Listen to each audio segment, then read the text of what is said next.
I'm here. I'm here. I'm here. I know I'm late, but I'm here. I had a late start there. Is it going okay? I think it's going okay. Oh my goodness. Huh? Oh. Yeah, I'm here. I'm here. I'm here. What a weird day this has been. I'm here. I'm here. Yeah. I know that seems like a kind of a weird way to start the show about how I prevented my suicide, sort of. But I'm super excited, okay? And you would know if why I was excited if you watched the pre-show over on Facebook Live. I just did that there. I'm excited because the Happy for a Change audience, if you haven't heard, has now reached its first milestone: 100 members. Woo! Thank you so much for everybody for participating, getting involved. Thank you to Dion Dupree and Samantha Barley for getting all excited and getting all kinds of people on board, and everybody who joined the group today, and Jai for helping out, for inviting folks. Very, very, very cool. Awesome. Let me know if the feed is okay. Let me know if the feed is okay there in the chat, just so that I know that everything's working fine. But hey, I think something's missing. Hey there, my name is Peter Hartman. You're watching Bad Guru Nightly, and I am Bad Guru. This show is meant to serve as a reminder that your attention matters. You see, what we give our attention to becomes a greater part of our experience. We shape the world with the power of our attention. So it's important to be deliberate. And I am so glad you decided to be deliberate with me here tonight. I'll be talking about how I prevented my suicide, sort of. But first, how was your day? How was your day? Before you tell me about your day, man, let me just say 100 members, super happy. Just gonna let you know real quick. You can go watch the pre-show on Facebook if you want to know all the details. But I'll tell you right now, we already got our mind set on the next milestone. That's 500 members. We got something special planned for the 100 that are in the group right now. When we reach 500, all those 100s will get a special treat. That's a special limited edition t-shirt, Happy for a Change. So thank you for being on board. I'm super excited. Thank you, Samantha, for letting me know everything's going well. I'm super excited, super happy. Man, we're up. We're going up. We're going up. We got our first 100 people. We got the first 100. It's fantastic. Oh my God. I'm just realizing now we're going to have so much fun. I have things planned for you guys. Very entertaining things. You're gonna love it. You're going to love it. And then you're going to invite your friends and they're going to love it. And we're going to get to 500 in no time. And you 100, you first 100, you pioneers, you early adopters, you pilgrims settling on a strange new land called Happy for a Change, you will get a special limited edition. Never going to be made for anybody again. Never going to belong to anybody else. Limited edition t-shirt, Happy for Change. That shows that you belong. That shows that you are part of the group. That shows that you started it all. The idea that I have, if you haven't heard about it, is to create the largest audience of people who are going to be deliberate, giving their attention to great ideas. Okay, I got a lot of videos on this channel explaining that. You're going to go check that out.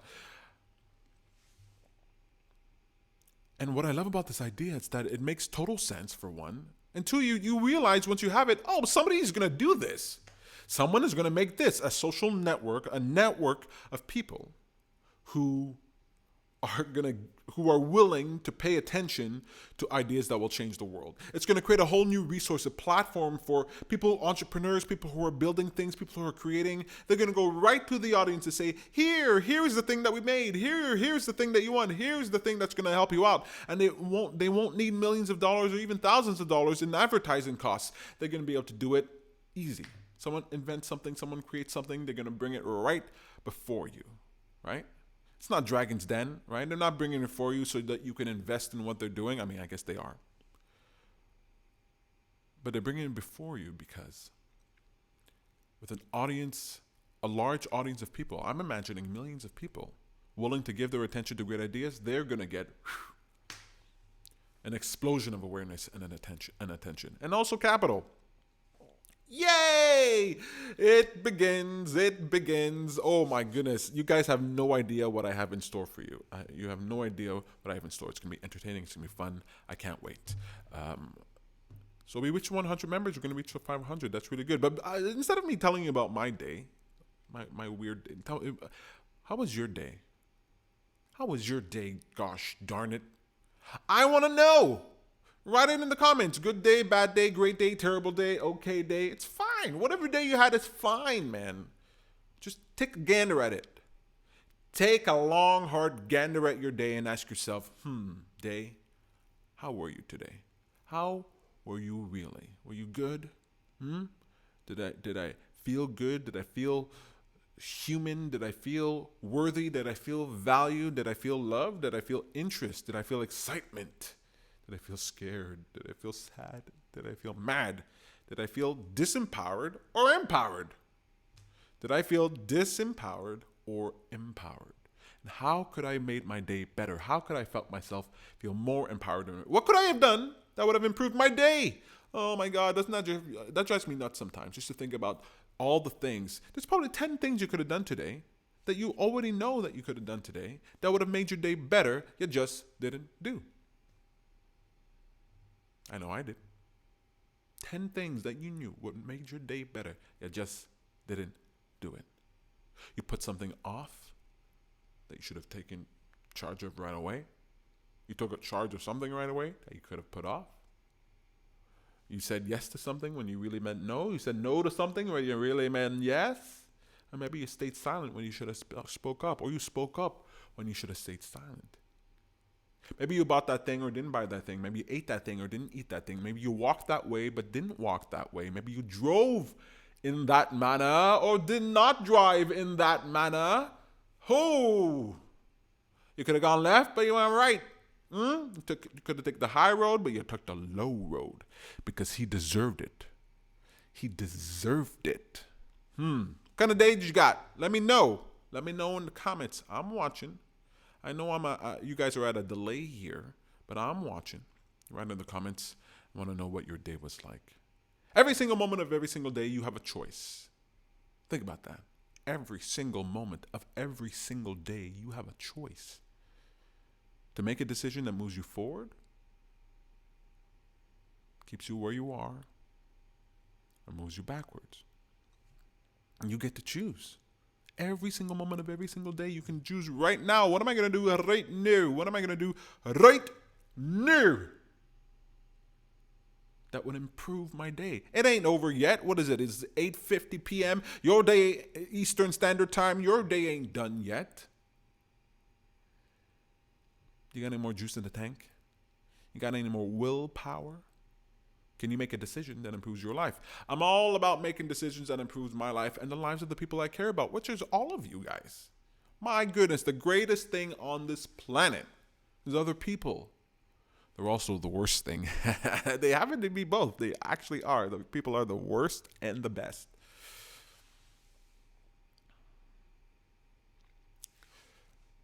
I care about making the world a better place. And I've learned that to make the world a better place is the same way to make your life better. To develop habit, to change the habit that changes your life, to change the habit that changes the world. What habit does the world have? What habit do you have? A habit of intention. Habit of attention. What gets your attention? Where do you put it? Your attention matters. What you give your attention to matters. It's a fantastic world we live in, where the potential of the future exists in the now. Right now, in this moment, you are connected to all that will be.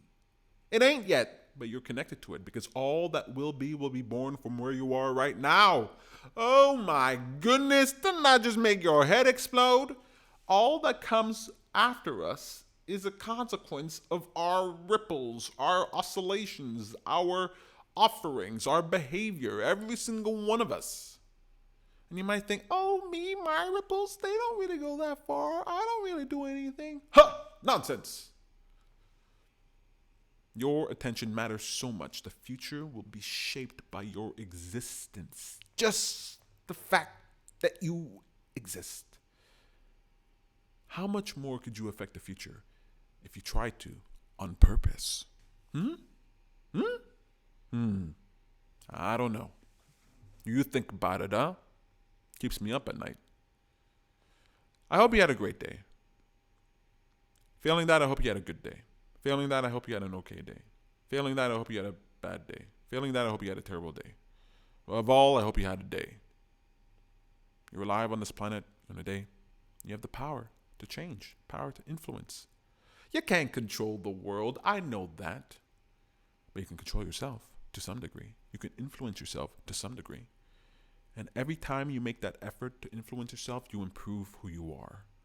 By golly, how can you stand not to do it? How can you even stand not to improve your life? You don't got to do everything.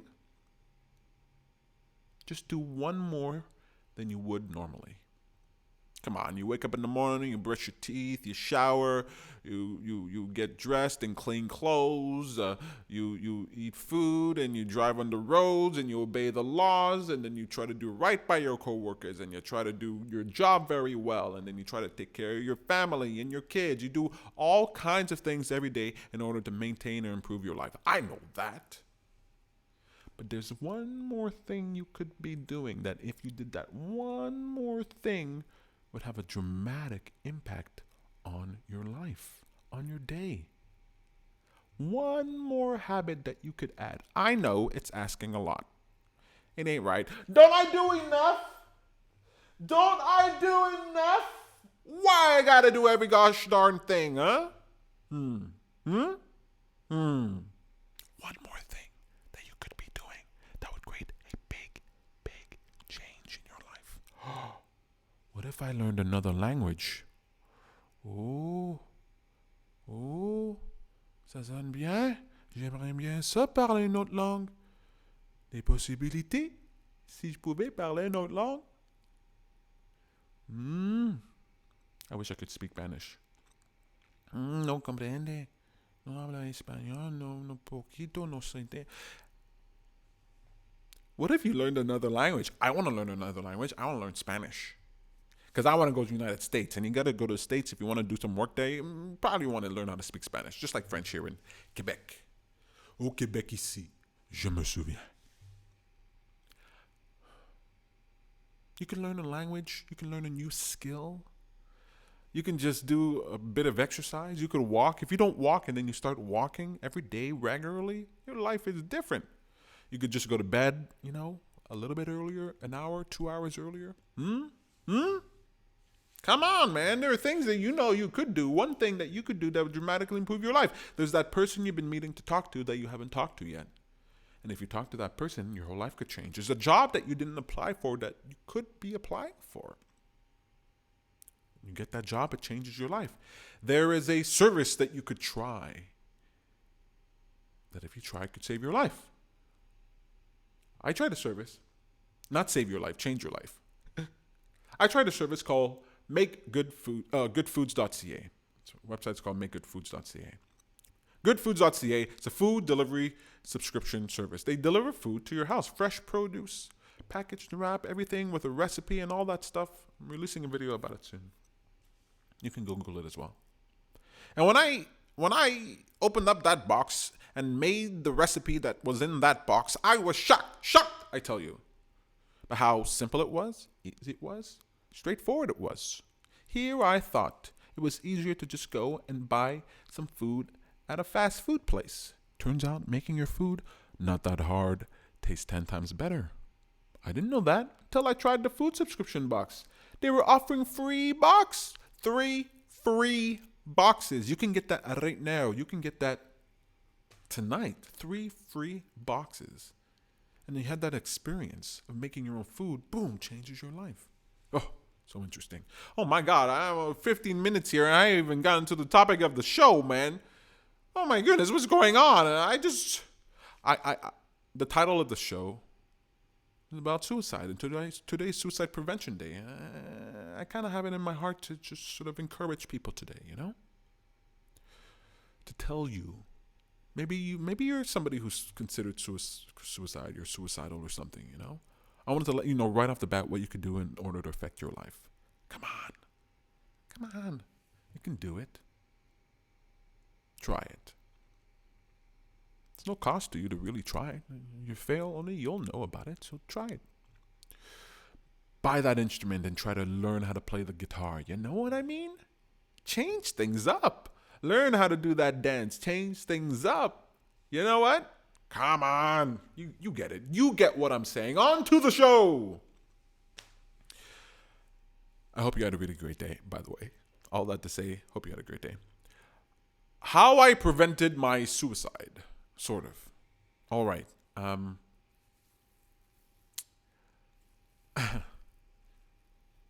I developed a fascination with death when I joined a death cult called Christianity. I joined a Pentecostal church and, religious fundamental church. Ain't nothing wrong with Christianity, okay? But religious fundamentalism, you can have your own opinions about that. I got to tell you, I love church. It's fantastic. It's the best place for me to be. It's really good for my life. I really liked it. It taught me a lot of things that I really needed to know. It taught me how to slow down and how to think and to go inwards and to ask myself what type of person I was being. It taught me how to meditate. It taught me discipline. I learned to play drums. I learned to lead song service. I learned to teach. I learned a lot of good things in church. I also learned to fear, a fascination, not a fear, a fascination with death. Christians, real Christians, we believe in heaven. I shouldn't say we. They believe in heaven. You go to heaven if you die. Come on, man. How do you not be a Christian? How do you not be a Christian if you believe in heaven? If somebody gets you to believe in heaven, you're gonna be a Christian. There's a reward that you can get. What kind of reward is that? Eternal life in bliss and happiness. Oh, really? This sounds far-fetched. Do a lot of people believe this? Yeah, billions of people believe this. So it must be true. Yeah, you go to heaven. All right, what do I got to do? Well, you got to be a good person. You got to love God and obey his rules. Okay, that seems reasonable. And then when you die, dying, that doesn't sound good. Yeah, dying doesn't sound very good, but when you die, you go to heaven. Ooh. So this heaven thing is making me not even afraid of death anymore. Kind of looking forward to it. In fact, I was really looking forward to it. I became very fascinated with death. I just loved it. Always thinking about it, always wishing for it. I wonder why Christians sometimes, I wonder this, why aren't Christians the most daredevil, death-seeking human beings on the planet? Why aren't they doing... I wanted to do, when I was a Christian and believed in heaven wholeheartedly, I was going to go to heaven, I thought, my God, I want to go rock climbing and skydiving. I want to be a police officer and a fireman. Just put me in dangerous situations. You can't commit suicide. You can't kill yourself. You can't. It's if you're going to teach people about heaven and have them believe in that, then you better tell them they can't kill themselves. You know what I'm talking about? You better tell them they can't kill themselves. You can't teach people about eternal bliss and joy with God in heaven and then also not make it like really wrong to kill yourself, because you ain't going to have a very big religion after that, okay? Your flock is always going to be a group of 2-3 people.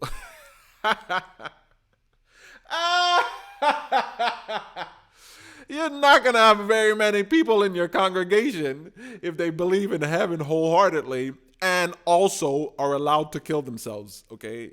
Think about that for a second. Anyway, that thought is what sort of helped me not be a Christian anymore. It kind of helped me realize that there's a lot of people in church don't believe what they say, but they believe, They're not very true believers. I was a true believer. And true believers, we can always spot another true believer. And the way people act and talk, and you're like, oh, what's wrong today? Oh, I don't feel good. You're going to heaven, right? Yeah. The thing I never got in church is that people would be like, the pastor would come on stage and he'd be like, we have a note, Sister so-and-so, Sister Mary is ill in the hospital, and she's very ill, and she needs God's help. Will we all pray to save Sister Mary? And I'd just be sitting there going, Why are we trying to save Sister Marie from heaven? Why do we care if she dies? Don't we all agree that life sucks? It's really terrible and demons and devils everywhere, and that every minute you're alive is a possibility that you will sin and fall short of the glory of God? She's at death's door. She's in a hospital bed. She ain't committing no sins. She better just pray and get going. It's very jealous. I know it's a weird thing to say, but I was very jealous of those people, and I never really understood why they didn't want to go. And then I left church. And it's like my strings were cut, and I had like no purpose in life. I went from having a mission, a wholehearted mission that millions of people, everybody that I knew agreed with. I mean, a lot of people I knew agreed with. And then no mission, and no reward, and nothing. Just, I felt like I was Sandra Bullock in the movie Gravity, just strings cut, purposeless. And then I got real down, really, really down. And very sad, and still obsessed with death. Always saw death as the relief. Always saw death as the way out of suffering. And then I was suffering really deeply, not knowing how to live my life, not knowing how to be, not knowing what kind of person, not knowing what mattered. Not only not knowing what mattered, but looking around at the world and thinking to myself, I don't like this world. I don't like the way people behave. I don't like it. It's sinful. I don't like the world. It's so obsessed with this and that and what they look like and what they're buying and trying to get that lover and meat flesh, and it's like dating, and it's just like, and you gotta climb the ladder, and there's money, and there was no part of life that I looked at when I left church, and I thought, yeah, this is just as good, This is good enough to live for. I listened to Neil deGrasse Tyson on, I think it was Stephen Colbert. Some late night show or something. And he's asked, Neil deGrasse Tyson is a famous astrophysicist, scientist, man of science. And he's asked, hey, what happens to you when you die? And Neil goes, well, worms eat your face. What? Worms eat your face? That's your message for what happens when you die? You ain't never gonna beat Christians, man. You ain't never gonna beat heaven. You ain't offering nothing. So, I had nothing. I still wanted to die. I wanted to die, to be free of my pain, but also to know for sure what was going on the other side. If there was another side, I wanted to know. I really wanted to know. So just for many, many, many years, that fascination built, and that obsession built, and the pain and the sorrow built, and and not finding, you can live life and go through the motions and not feel like you're alive, I'm revealing this. I'm talking about this because today is today's the day to talk about this.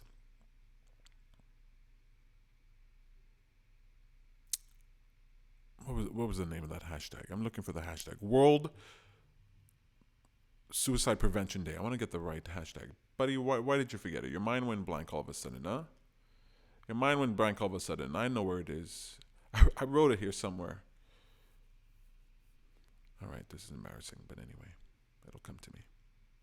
I was lost in my story. And now I can't remember.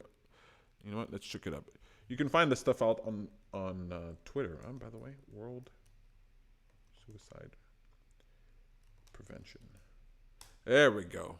World Suicide Prevention Day. Wow, Peter. You're a weirdo, Peter. What a brain fart to have. I'm talking about this topic because it's World Suicide Prevention Day.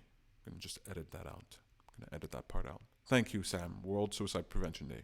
Thank you. I appreciate that. You're at a delay, so. But I appreciate it. I want to reveal this because this is an important day, man, and I want to talk about it. And it might be dark, and it might be dark to some other people, but one of the things I didn't like when I felt suicidal, when I felt down in the dumps, where I thought, like, it's got to be over, is that you can't really talk to people about that. You got to go to some, like, professional to talk to them about that. Who wants to do that? You're feeling down and depressed, and you got to go and talk to some professional? That's just, that's uncomfortable, right? But you can't talk to your friends about it. You can't talk to your family about it. I want to talk to you about it. And I want you to feel okay talking about it because there's no shame in it. There's no shame in it. There's no shame in the way that you feel. And when you recognize there's no shame in the way you feel, then maybe you will go talk to somebody who can help you. You know? Because those people you're going to talk to, they're going to understand. You might think, people understand.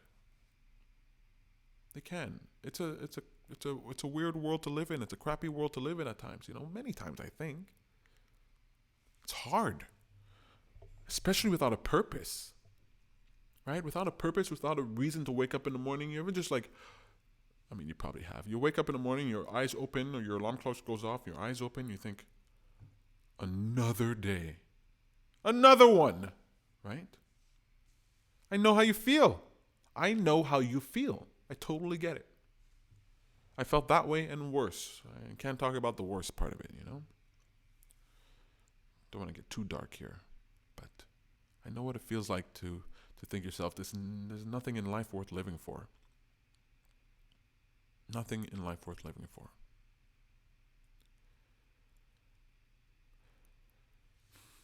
But you're not alone. You are not alone.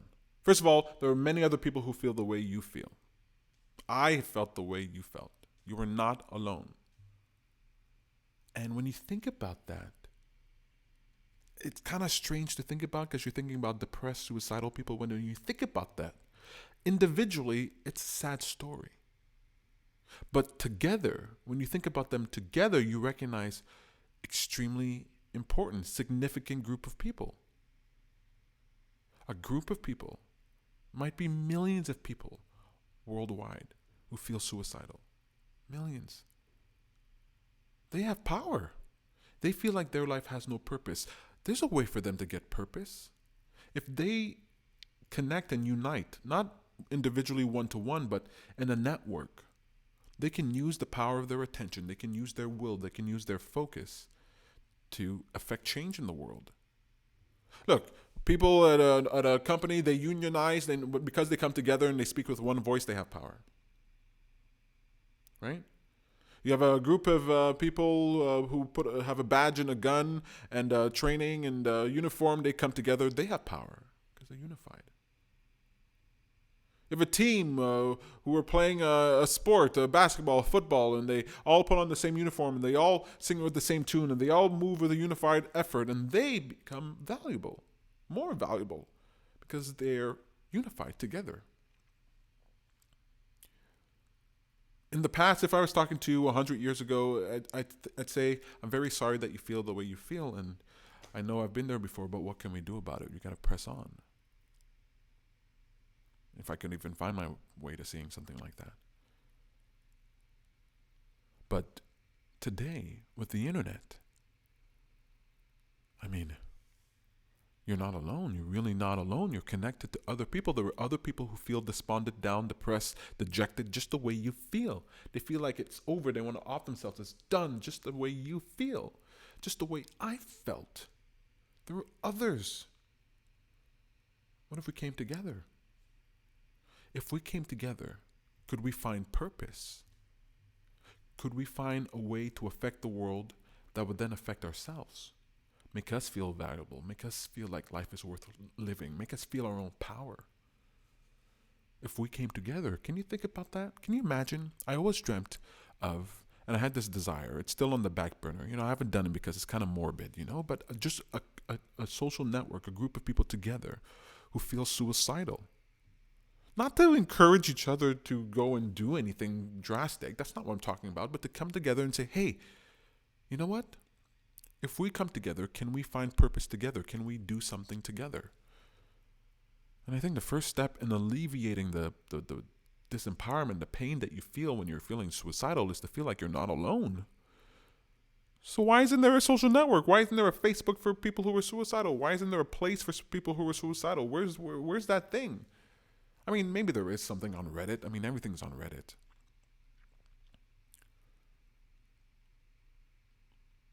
We have power together. I keep thinking about that. We have power together. You are not alone. You are not alone. We are not alone. I want a world where we're leaving room for evil. Let me explain what I mean by that. Leaving room for evil. You want to leave room for the parts that don't work very well. You want to expect that will occur and have a solution for it. For example, you have school, you have an education system, right? You have kids in class, right? But we know no matter what we do, there's going to be a percentage of those kids who drop out of school, drop out of high school, let's say, right? They're going to drop out because they're not going to work. They don't work that way. Their brain doesn't work that way. They have dysfunction. Something doesn't work out. We know guaranteed they're going to leave. But when they leave, we don't really have much for them. You have a GED or something. I mean, we don't have much for these people. We don't have a place in society for those people. Not easily. They have to struggle on their own. But if we planned the education system, knowing that there were going to be kids who were going to leave that, couldn't we find a solution for them? Include in the education process them leaving school. You know what? You know what would be fun? Something that I would definitely be on board with. I think in high school, we should give kids a lump sum of money to start a business. Any type of business that they can think of. A way to make profit. You give them some seed capital. I don't know how much you give them. You give them $100, $500, $1,000. Who knows? And have them experiment in the world, because nothing helps learning better than having a reason to learn. So let's say they want to build something. Let's say they want to make something. Let's say they want to provide a service. They're going to have to learn certain things. They're going to have to learn math. They're going to have to learn history. They're going to have to learn different things in order to move forward. So part of their education can be, hey, this having this money in order to experiment. And then some of them might create businesses that are actually good for the world, good for the community. They'll have a perspective that other people don't have. All right, so let's say you don't do that for all students. Let's say you just do that for the dropouts. I bet you there are a lot of dropouts who have like an entrepreneurial spirit, who don't do well in a organized education in that way, but who would do very well learning on their own. So why isn't there a type of fund, some type of capital that we can be given to dropouts? That way they're not just on the street or not doing anything. They're not just loafing off. They're like, hey, I don't do well in school. I don't like sitting in a classroom. That's not the way that I learn. Here's some money. Here's now your chance to go experiment. Go and build something. And we'll help you to build it if you want. And anything you want to learn, you come back to this place and you'll be able to learn that thing. Leaving room for evil. No, I'm not like a city, like maybe that idea doesn't even make any sense, To me it does, but maybe it doesn't make any sense. But leaving room for evil is this principle of whatever you're going to create, you want to expect that there's going to be something on the outside of it, something that won't jive with it. There's philanthropy in the world. There's charity in the world, people doing great things in the world. But charity and all that stuff can't necessarily help everyone. You have government and what government does, but things fall through the cracks, inevitably. I want to create a place for all those. I want to create a place. I was going to say create a place for evil, but I guess it's kind of in that way. I'm trying to combine pleasure and purpose. So that pleasure part is kind of evil-ish. But I'm trying to create a place that makes everybody valuable, that makes everybody worthwhile, that makes everybody useful. Right now, some of us spend a lot of our time clicking around online. And when you give your attention to certain things online, when you're on Facebook, when you're on Twitter, when you're on Instagram, when you're on YouTube, when you're looking at pages and all that, like, that's valuable. You were producing something of value, your attention. You're part of that economy. When you buy that thing, it matters, right? When you watch that thing, it matters. Your attention is valuable. That's what if Facebook can say, hey, we are getting, we have a billion people who we have the attention of a billion people, they can go to advertisers and advertisers will say, hey, we'll pay a lot of money to put our product in front of those people because your attention is valuable. Facebook can sell it. Google can sell it. YouTube can sell it. Your attention is valuable. So let's capitalize on that. Let's us get some value from that. There are things, there are products and services, there are people out there, there are things out there that would make your life a lot better. They're not rising up to the top because they don't have the resources to get their message out, or maybe the capital for development, but also because other industries, legacy systems, other companies, other things are kind of like suppressing them down. When companies, they get bigger, they sort of close the door behind them and they make it harder for people to move up. But if you have a group of people out there, a group of people who say, hey, no matter what, we're going to give our attention to your great idea. Hey, you have a great idea. You have something that makes the world better, makes my life better. Bring it before the audience. And that bypasses the whole system of having to be the top dog and having to have billions of dollars in advertising and having to do this and having to do that. You just show it to the audience. Well, how do you build that audience? I'm building that audience because I'm finding people who like pleasure, who like to feel good, and who are looking for purpose in their life. And I think people who are suicidal, they fit the bill, man. The thing that's going to help you is purpose. But the only way you're going to do the thing that gives you purpose is to get some pleasure from doing it. And part of your problem is that you're not experiencing enough pleasure. You're not experiencing how good it feels to be alive because you don't see your value. Because you don't feel that you're worthy, because you're not good enough, because you've made mistakes, because you regret, because life is bad, because you are terminally ill, whatever it is. You do not see your worth anymore. You do not see a value in keeping on living. And with what I'm trying to create with Happy for a Change, I'm trying to create a value for living, just being alive. Do you have attention? Do you have a brain that can give attention? Yes. Do you have at least one digit? Yes. No. Do you have a nub? Do you have a nub that you can use? Yes. Eyeball, one ear? Yes. Well, then you're valuable. You are valuable because your attention matters. Come to join the Happy for a Change audience. Join the Happy for a Change audience, and you can feel the power of our attention. A cybernetic collective. A cybernetic collective, a group of online individuals who direct their attention like a laser on purpose altogether. What I missed when I was suicidal, when I was feeling down, what I missed from church was the community. I missed being a part of a group that shared something fundamental in common. And I think human beings need that. I think human beings absolutely need that. They need to be a part of a tribe. They need to be a part of a group, a part of a community, a part of something. You know why these fads, they happen on the internet where people doing all kinds of crazy fads and it just sweeps the world? And why are people doing this? Why are people doing that? It's because they like to feel like they're a part of something. They like to feel like they're seen, that they're recognized, that they're valuable.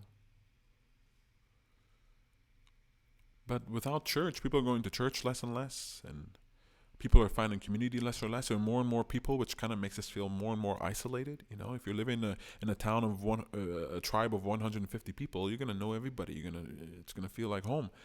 But if you're living in a city of 3 million people, you're not gonna know almost anybody, and you're gonna be afraid of your neighbor, and you're gonna be locking your doors at night. Isolated. So our sense of community. Oh, I live in a community of 5 million people. Oh, it's not really much of a community. You're not going to really feel that.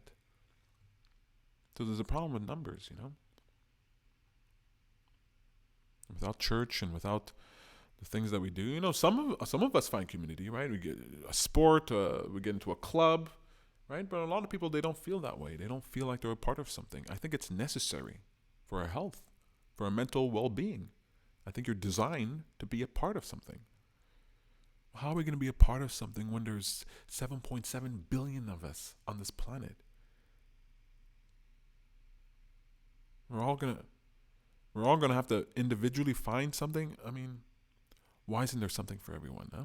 A place, a thing that everybody. Look, everybody's on Facebook, but do you feel unified by Facebook? Right? Everybody uses Google, but do you feel unified by Google? Everybody uses the internet, and we're all connected on the internet. Literally, technically, you're connected to everybody else if you were connected online. But do you feel like you are? I don't. I have moments where I do. I watch a live stream, someone's talking to me, I go, oh, I feel connected to this. But then it goes off and then I don't feel connected anymore. I don't feel a part of the tribe. And again, some of us do. Some of us join groups and some of us have communities. Some of us do those things, but a lot of us don't. And even those people who join those communities and do those things, they also need purpose, but they might not be getting purpose from that community. So I'm creating an audience, a platform, a network, I should say. A network, a cybernetic collective, human beings who are connected online with a shared principle.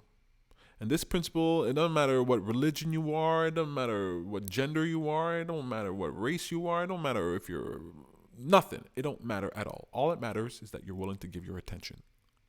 I see the value in even the smallest action. That when you like a video, when you watch this, when you click like, when you comment, it matters. It makes me more popular. And when you do that for other things, it makes that thing more popular. And when something gets popularity, it gains awareness, it gains attention, then people interact with it more and people send more of their money to it. And it gets capital. And they're able to have influence. They're able to be evaluated at a higher level. Your attention matters. So if there's a group of people who have a shared principle, they say we're going to give our attention deliberately to great ideas. Well,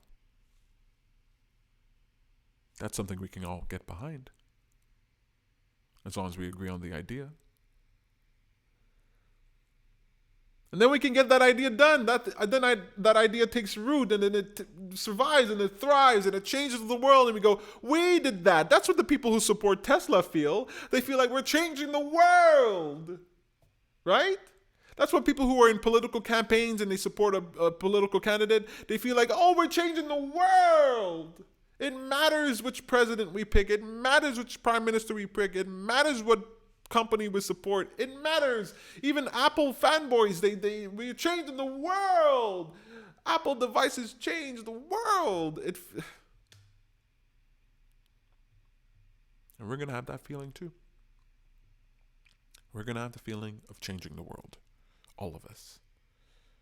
I don't know. We're going to pick ideas. We're going to pick basic ideas. We're going to pick ideas that we can all agree on. Look, we all want clean water and clean air. We all want good food. We all want good entertainment. We all want a fun time. Like, there are basic things that we want. We want to get along. We want less crime and less prisoners. We want less trouble. We want more freedom. Like, there are things that we want. We want more ability, more power. Like, I want a gadget and a tool. I want a service or a product that will make my life better. I love it. I wake up, I go on Facebook Marketplace, I go on to Amazon, I'm looking at products online. I want that. I want good things. I want to make the world better. I want better living establishments. I want better policies. I want better everything. We all want better things for our life. We don't know necessarily what they're going to be better, but let's start with the basics. We start with the absolute basics. What can millions and millions of us already agree on? And then we do that thing. We give it our attention.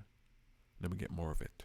And we give something else our attention, and then we get more of that. And we give something else our attention, and so on, etc., etc. Think about it. Think about it. If you're suicidal, right? This is how I got out of my funk, okay? If you're suicidal, you got to realize, oh, I'm willing to kill myself. Well, that means I'm willing to do something pretty drastic in order to find relief. I'm willing to do something pretty drastic. Most people aren't willing to do that. I'm willing to do that. I feel that way. I can see myself doing it. Well, that means I'm capable of a lot. That means I'm capable of a lot.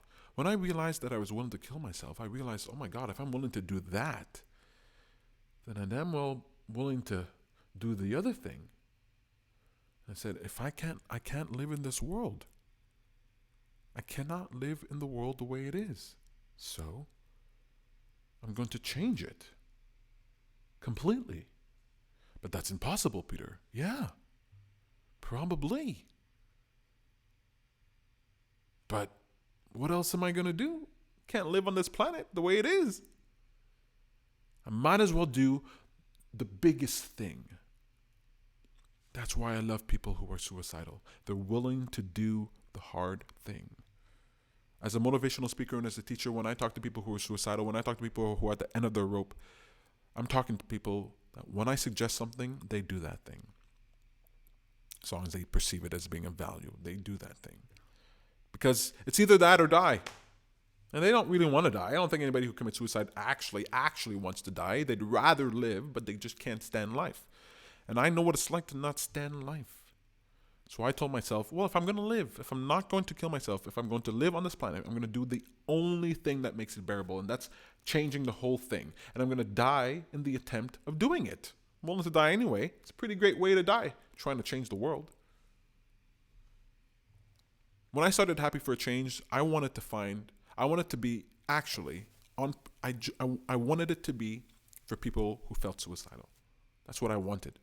I wanted Happy for a Change to be a place for people who feel suicidal, people who need to find purpose, who need to experience pleasure. That's who I wanted to help. The people who were the worst off, just like me. The people who felt the worst, just like me.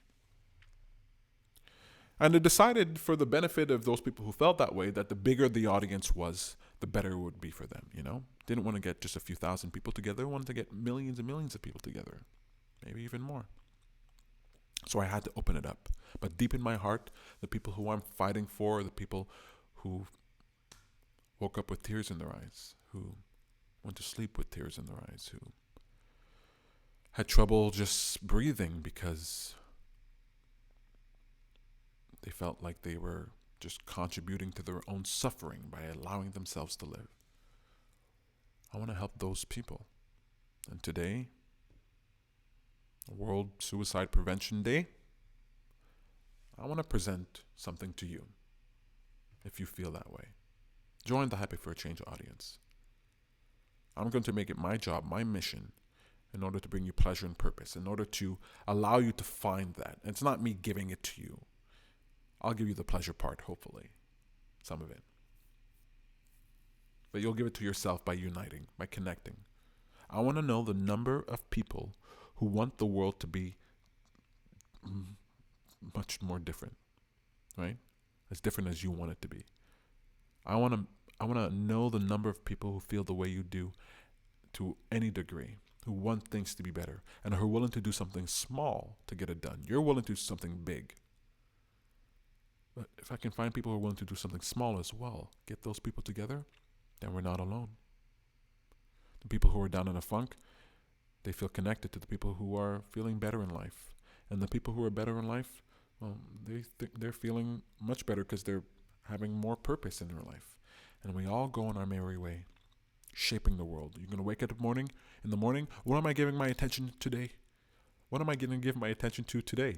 And you'll give your attention for just a little while, maybe 5 minutes, maybe less than that. You're going to click like, you're going to share, you're going to comment, and you'll be like, I did that, and so did millions of other people, and now because I did that, this thing is going to be more popular. And then you're going to read in the paper, you're going to watch in the news, hey, this thing became more popular. And they'll be like, hey, why did your service become so popular? And you're like, we don't know. We woke up one morning and the Happy for a Change audience decided to give us their attention. And because they gave us their attention, we are now super successful. And then somebody else will wake up in the morning and their product will be on the shelves. And people will say, how is your product doing so well? You'd have no chance for something like this. How can you compete against this industry and that industry? And they'll say, well, we went to the Happy for a Change audience. There were millions of them who on day one interacted with what we offered. Many of them purchased what we purchased. Millions more shared what we did. And now we're a phenomenon because of Happy for a Change. I want you to wake up in the morning and look at your gosh darn phone. And for once see something that actually matters.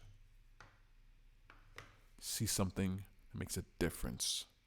Not just empty entertainment and wasting your time, but I want you to see something meaningful. All right, I got a message here. I got to see. Oh my God. I thought I just got a message, but maybe that was an email. Well, looking at my phone, I got distracted. Now, what a moment to get distracted, huh? Thank you, Samantha, for that heart. This has been the longest show I've ever done. I think I'm at 50 minutes right now, but you can tell that my heart is with people who feel the way you feel, people who feel down. And on this, I keep having to look for it. World Suicide Prevention Day. I want to be one person, one extra person that says, hey, buddy, hey, pal, hey, friend, I got a place for you. I got a solution for your problem. And it's not no guarantee, but I'm fighting for you. And if you want, you can join the Happy for a Change audience and maybe feel a little bit better. Maybe feel a lot better. Maybe change the world. People who are willing to commit suicide are fascinating to me. If you're willing to do that, man, you're willing to do a lot. The world needs people like you.